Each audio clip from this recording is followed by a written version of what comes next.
Okay,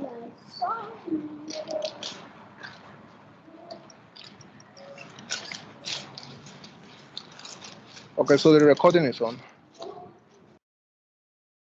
Throughout the semester, we had looked at one fallacy or the other. When we discussed deductive reasoning, we saw different fallacies. We saw the fallacy of denying the antecedent, the fallacy of affirming a consequence. Then we saw two hypothetical fallacies. So we call those fallacies formal fallacies. Today, we're going to look at informal fallacies. When we did inductive reasoning, we were supposed to treat some inductive fallacies, but we don't normally have time for it. Hasty generalization is an inductive fallacy, and some other inductive fallacies. And then we saw some causal fallacies. So all those fallacies have their categories. We have formal fallacies. We have inductive causal fallacies. Today we are going to look at other fallacies we call informal ones. We call them other polemic tricks and rhetorical ploys. Okay. We had also seen fallacies of meaning, such as vagueness, ambiguity, equivocation. Those are also fallacies of meaning.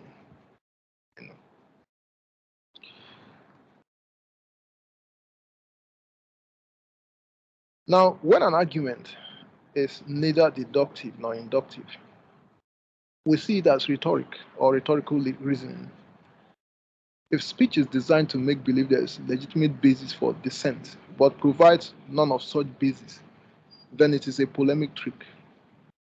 So if someone is talking as if there's a disagreement, but there's really no disagreement, then the person is playing a trick. We call it a fallacy, an informal fallacy. So fallacies become a temptation when someone is unable to provide good deductive or inductive arguments.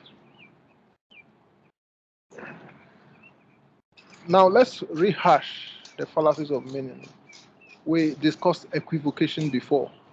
Equivocation is to shift between two meanings of a single word in an argument without indicating the shift. Examples: I'm celebrating my birthday in a gay manner because I'm gay. Now, the first use of gay means happiness, and the second means the state of being homosexual. I think we've seen that example before.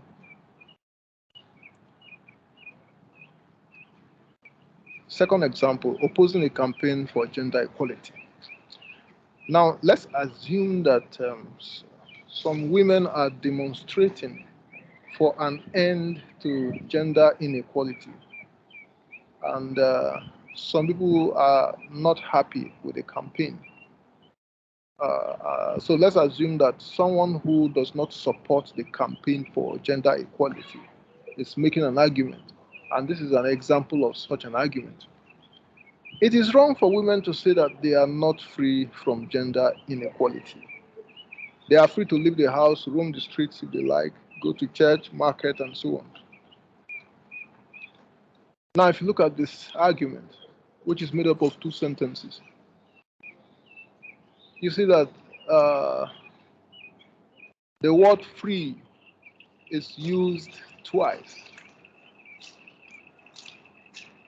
If you are asked to analyze if there is equivocation in a passage or an argument, the first thing to do is to find out if a particular word occurred twice. If you look at this argument, you'll see that the word free occurred twice. Now, the next thing is to look at the two instances of the word free and ask yourself if they mean the same thing. Now, in the first sentence, it is said that it is wrong for women to say they are not free from gender inequality. So the first sentence is talking about freedom from gender inequality. But what about the second one? They are free to leave the house, roam the streets if they like, go to church, market. So the second one is talking about freedom to go to one place or the other. So, in other words, the second sentence is talking about physical freedom. And so the question is whether the two instances of freedom are the same. And the answer is that they're not. So you realize that the two instances of the word free are not talking about the same thing. That means that there's equivocation in this argument. The person making this argument is saying that women are free. They are free from gender inequality because they are free to go to market and church. So that argument commits a fallacy of equivocation because the person is not using the concept of freedom with a consistent meaning. So the arguer plays with two senses of freedom without indicating that he's using two senses. Okay, so that's about equivocation. Now let's look at some other informal fallacies. Secularity, or begging the question. Remember that when we were looking at definitions, we had talked about secularity in definitions. And we're saying that you could commit secularity in a definition by repeating the definiendum as a definient. If, for instance, you define morality as doing what is morally right, that's a secular definition of morality. But you also have secularity in argument. And secularity in argument is to restate a conclusion as a premise. Premises are given as reasons for conclusions. So if you are given a premise for a conclusion, and the premise is actually the conclusion that you are repeating to give reason for the conclusion, then that's a secularity in argument. Example, God exists. How do you know that God exists? Because the Bible says so. How do you know that what the Bible says is true? Because the Bible is the word of God. So this is an argument that concludes that God exists and provides premises to believe that God exists. But ultimately, you see that the premise, the last premise, is saying that God exists because the word of God says so. So somehow there's secularity. Another example, government should sell off their holdings, which is to privatize. This is because if government does not do so, it is being socialist. Now, there's secularity here. Why? Government to sell off their holdings is to privatize. And you know that privatization is the opposite of socialism. That is, to privatize is to sell off government holdings into private hands. So the opposite of privatization is for government to own properties, to own businesses, or to own holdings. Now, if you say government should sell off their holdings, because if they don't do so, then government is being socialist. We already know that socialism is a situation where government has holdings. Government owns companies and other kinds of holdings. So if you say government should privatize, because if government doesn't do so, government would be socialist, or government would have holdings. That's secularity too. It's like saying that I should get up where I'm sitting, because if I don't get up, then it means I will remain sitting. That's a kind of secularity. We already know that if you don't get up, you remain sitting.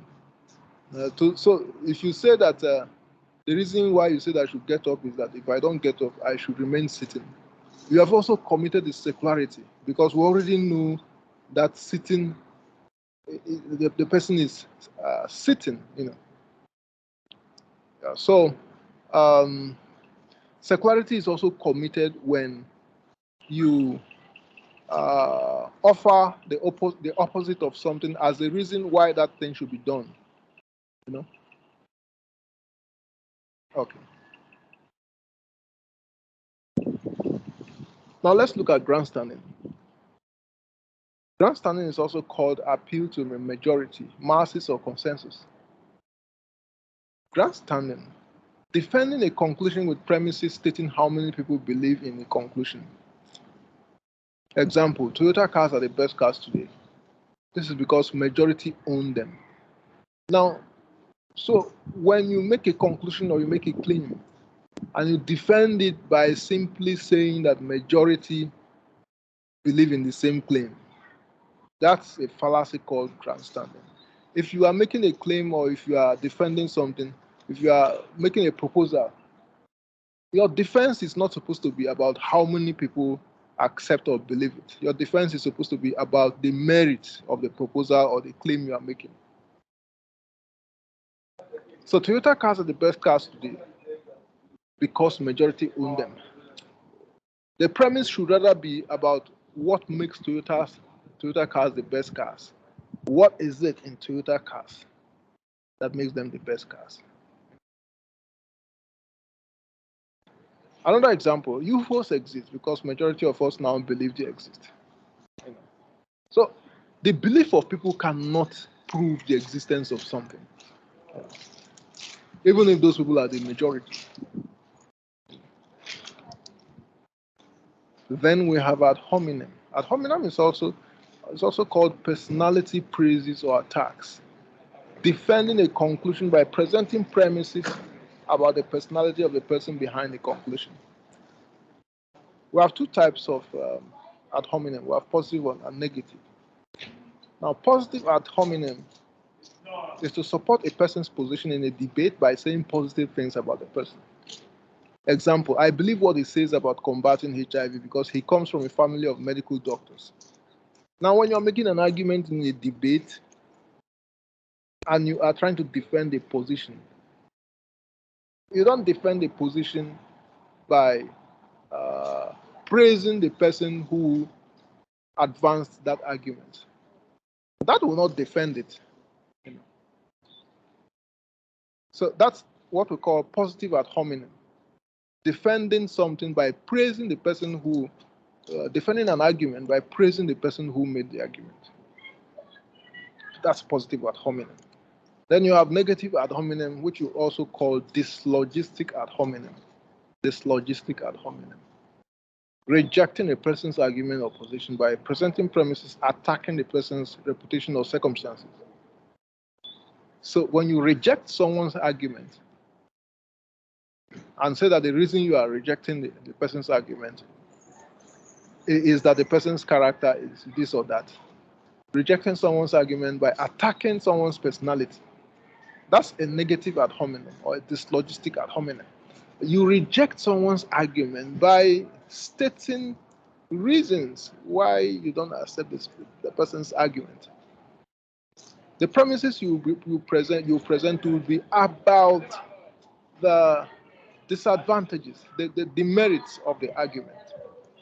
Those will be the reasons to reject a person's argument, not premises talking about the person's personality. Example, I do not accept what he says about the economy because his father looted the economy. I do not accept what he says about the economy because his father looted the economy.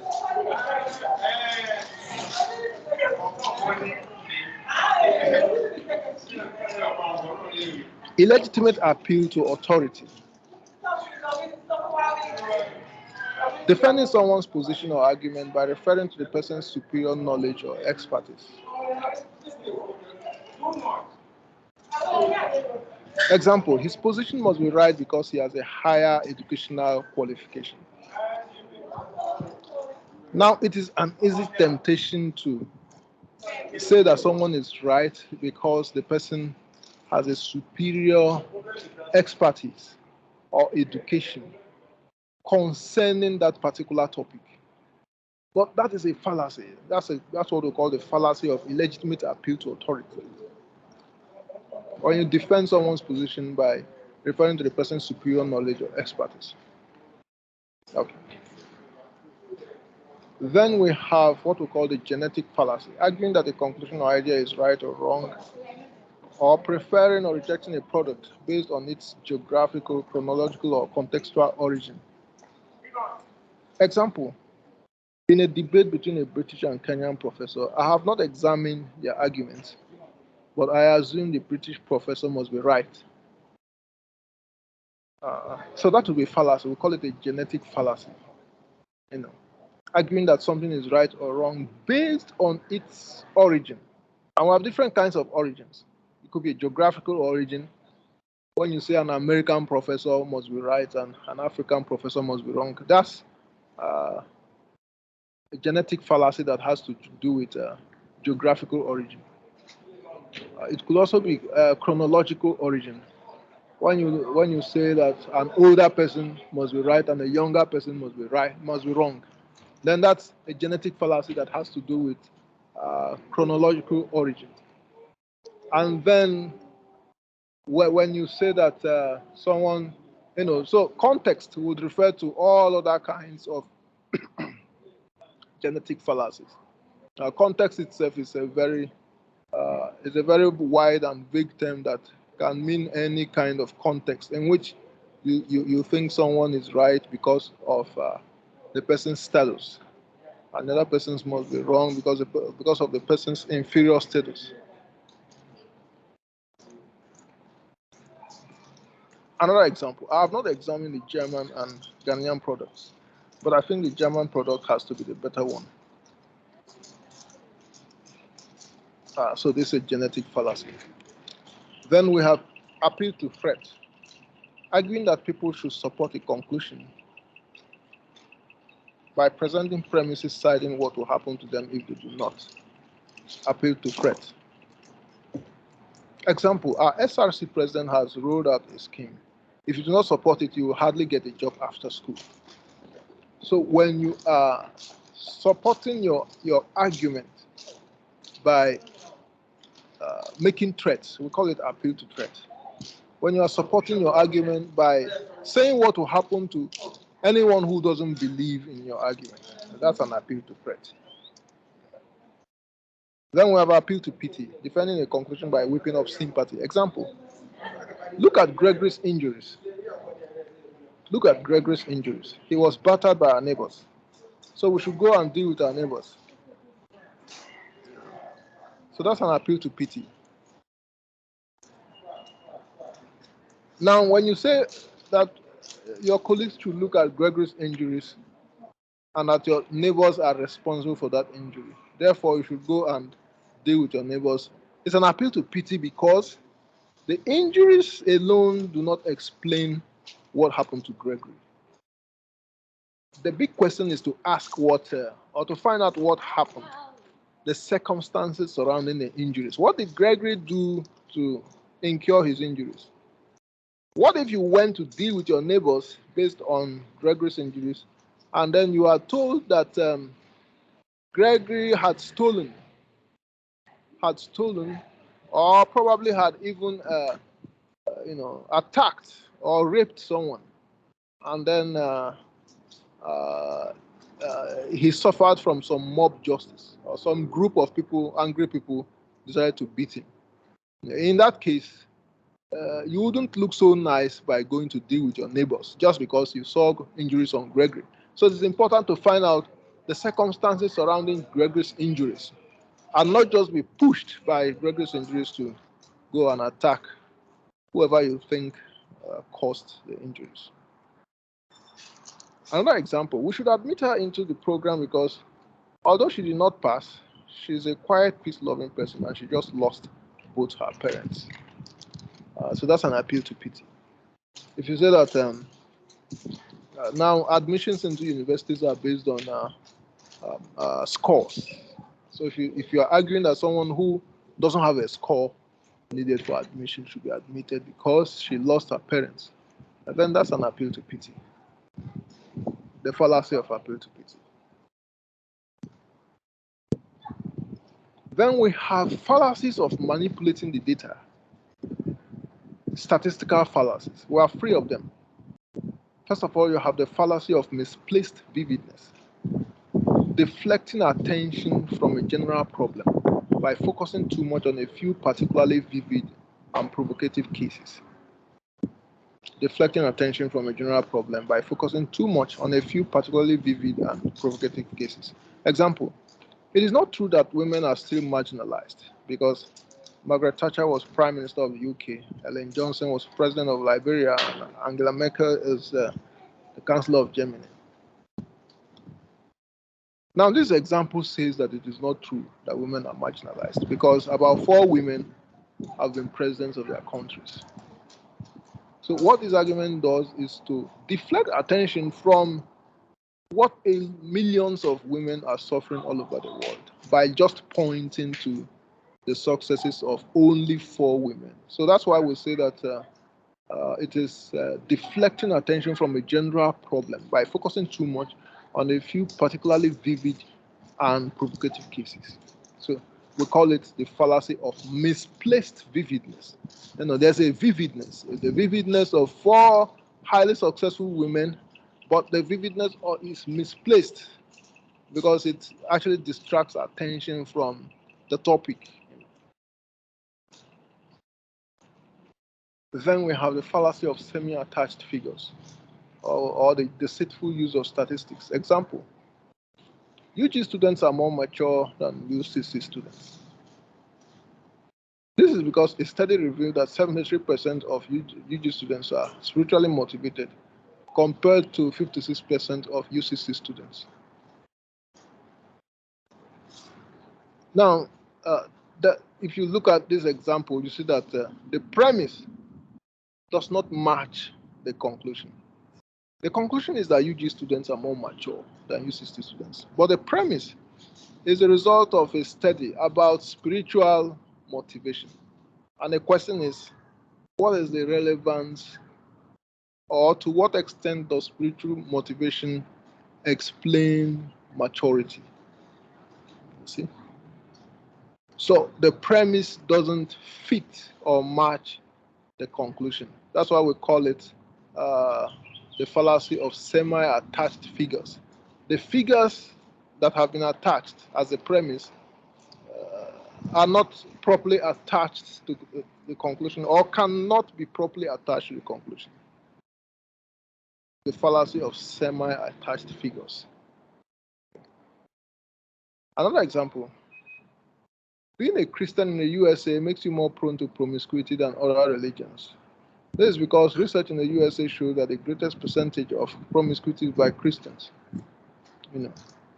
Now, this is a fallacy because it was discovered that the landslide majority of the USA are Christians. So it is natural that being a Christian is more likely to make you more promiscuous, simply because Christians are in a majority. Now, so if 90% of the USA are Christians and 10% are other religions, and then a study finds that 90% of promiscuity are from Christians, and then it doesn't mean that being a Christian is more likely to make you promiscuous, because it actually reflects the demographics, the population demographics. It is only when you show that 90% of the USA are Christians and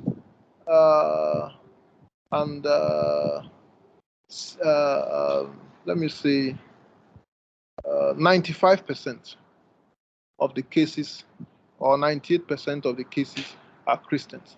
Then you can say, okay, that the Christians are actually more promiscuous because they are 90% of the population, but they are producing 98% of the cases.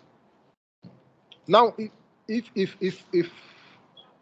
a study reveals that 90% of the population in the USA are Christians and 70% of the cases of promiscuity are Christians, then actually the Christians are less promiscuous because they are 90% of the population, but they are producing 70% of the cases of promiscuity.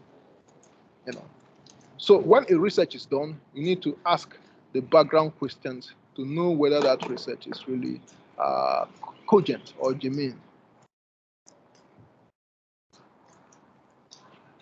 Now, the fallacy of hasty generalization. This is an inductive fallacy, judging an entire population based on a few samples in the population. Example, Peter is strong, James is strong, therefore all men are strong.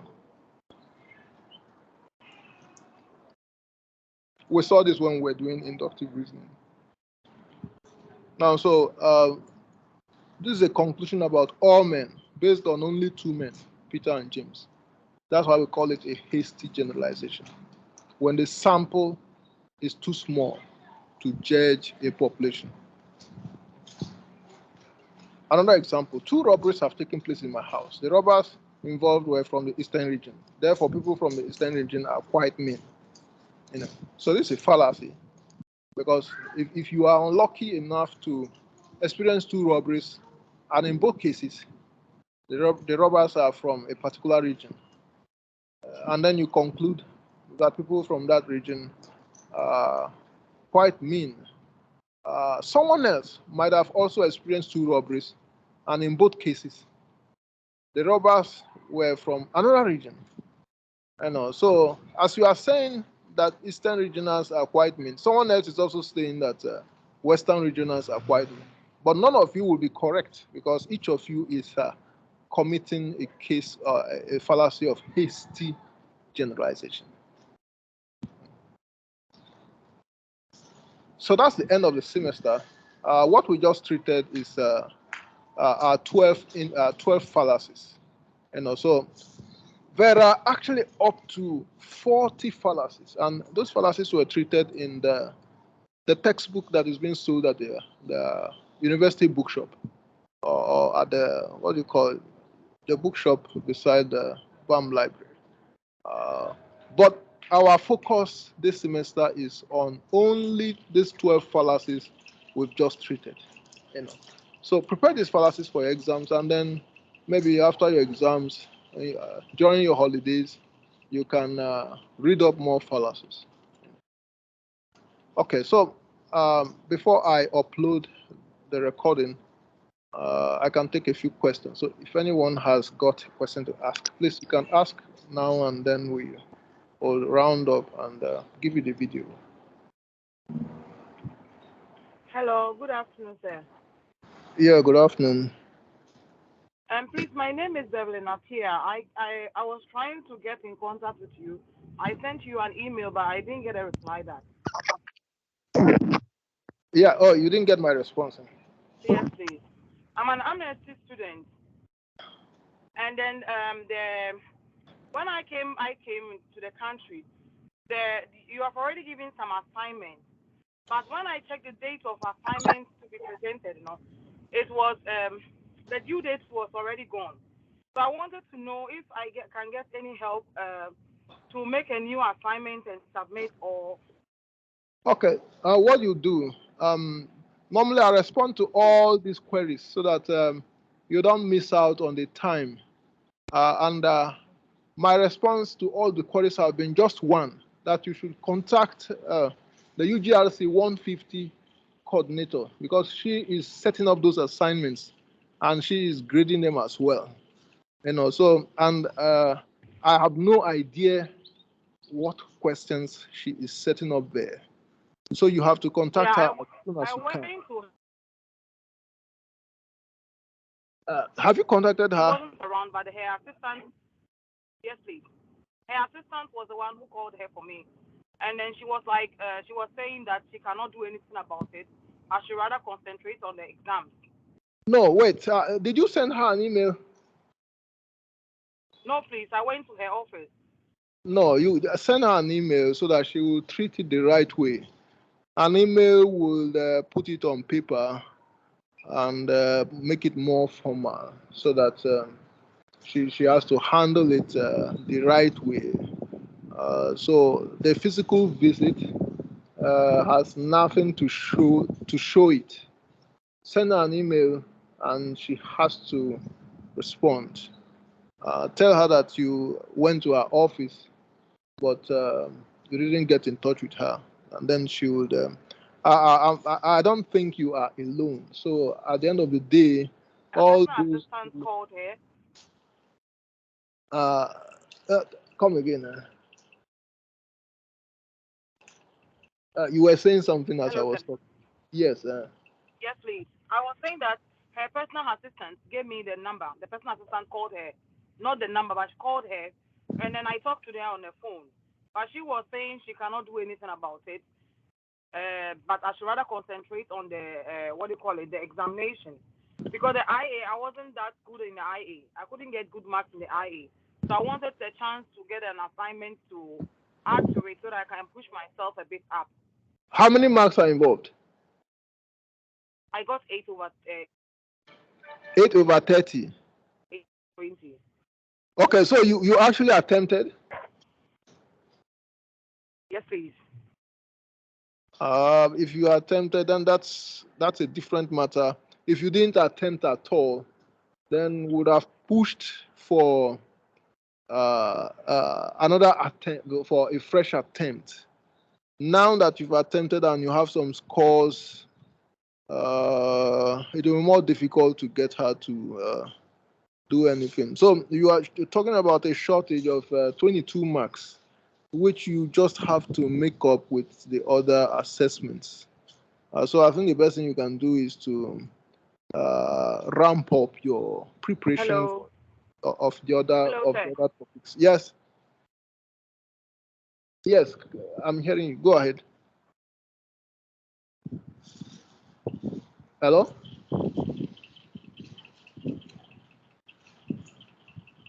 Hello? Looks like we've lost her. Hello, sir. Yes. No, I'm still here. Yeah, so contact me later. This is not a forum to discuss that. So I'll check your email. You said you are Wemina. No, Beverly Napier. Okay. Evelyn Napier. So can you resend the email you sent? Because I checked my email yesterday and responded to some queries. And I made sure I responded to all those I saw. Unless I go back and check my spam email and see if your email went into the wrong folder. So send me another email so that we pick it up from there. Because the email address I sent to was the email address on the Sakai number, the Sakai. Okay, so so I'll check my spam and see if it's there. Yes, please. I even asked if I could get your telephone number so that I can explain myself better. You mean phone number? Yes, please, so that I can explain myself better to you. Yeah, phone number. You can get it from your tutor. He'll give it to you.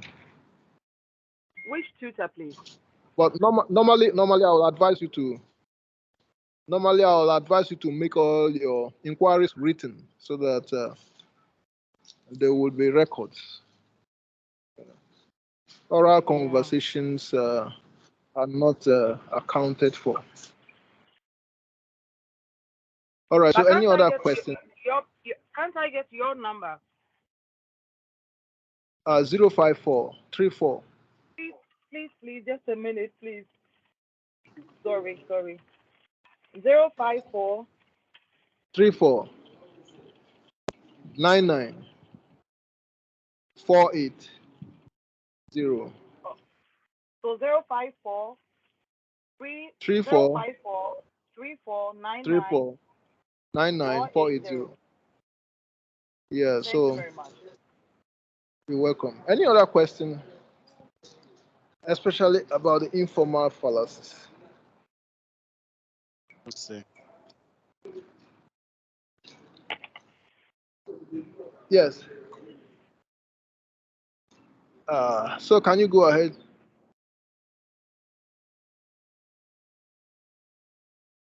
No questions. Because yes.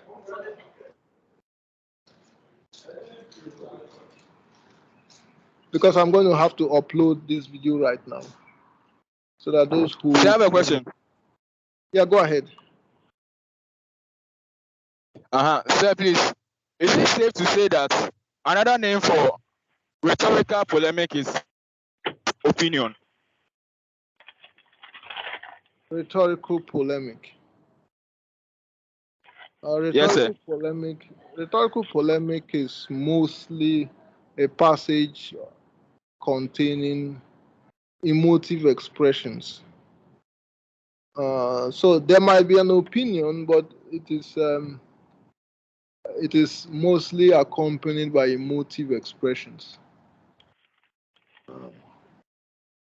Oh, okay. Yeah. Okay, thank you, sir. All right, so I'm going to have to stop the recording and transfer the video to your Sakai platform. And since this is our last class, I am encouraging all of you to work very hard. Go through these things thoroughly. Make sure you go from one cover to the other cover of your, not exactly anyway. I think you have just a few units. But make sure you read those units properly. Do all the exercises so that you come out in flying colors in your remaining assessments. Sir. Remember that the assessments are already counting towards your certificate. So don't forget that. Hello, sir.